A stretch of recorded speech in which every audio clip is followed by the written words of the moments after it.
Ball Legends. Now, we did just get the brand new banner today, which includes Sparking Turles, Cooler, and One-Handed Spirit Bomb Goku, but we now have information on newer units that'll be coming into the game later on, and they are none other than androids 17 and 18.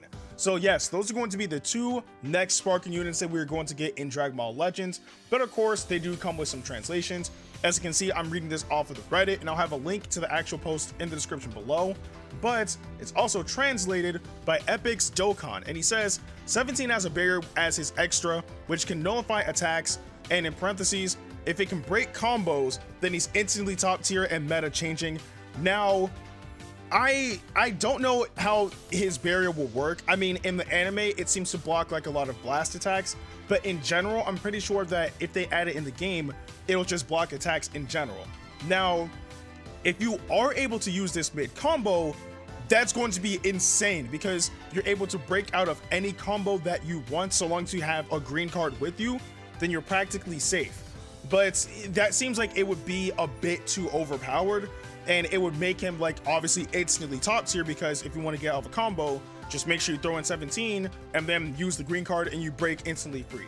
So I don't think it'll work like that, but more so, let's say if an opponent is rushing through like with a melee attack, key blast attack, like some sort of attack, even an ultimate attack, and you throw out the barrier, then the barrier will end up blocking that attack in that type of fashion instead of you being able to activate it and like completely negate a combo. So I don't know, but we have to wait and see how that turns out. But I'm leaning more so towards the latter than the former, but I digress. It also says that he specializes in defense and blast attacks. Makes sense because this is common for Android 17's fighting style in general. 17 synergizes with Ginyu because he increases the chance to draw green cards. So this makes a ton of sense. Like I utilize Ginyu for the aspect of not only body change, but also pulling a lot of green cards. So seeing that this version of Android 17 is going to focus heavily on using that barrier, you're going to want to have somebody who can complement that. And the best person right now is none other than Sparking Ginyu. So that makes complete sense. But enough about Android 17, we finally get to Android 18. So for Android 18, he says that 18 has high key recovery speed and strike attacks.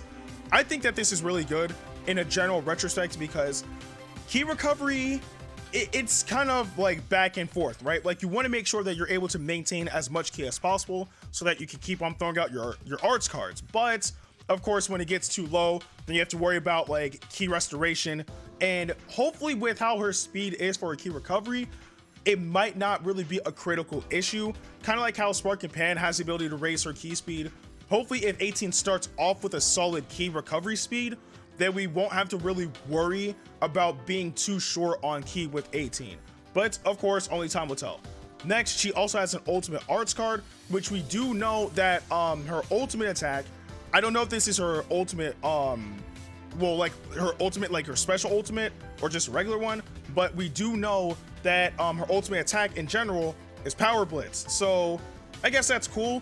They could have had a ton of different moves that they could have given her, but the ultimate attack is going to be Power Blitz. And last but not least, she synergizes with Pan because of Pan's ability buffing strike attack. I think that's a good complementary thing, seeing that, of course, it also says that 18 has high key recovery speed and strike attacks, meaning that she's going to focus heavy on close quarters combat.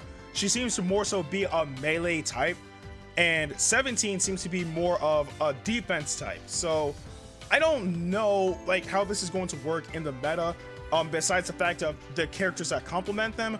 I mean, I'm pretty sure at this point, everybody literally has to have Pan. Like for every banner, whatever the case was, people just could not stop pulling Pan.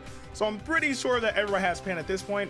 I don't know if people have Ginyu though, but still, it's cool that not only they're giving us details on the characters, but they're also telling us characters that complement them so that we can utilize them to their fullest. Now, the next thing is what is their element factor? Like what color are they? Because if I'm not mistaken, they don't tell us in this like at all. Like we don't know what color they're going to be.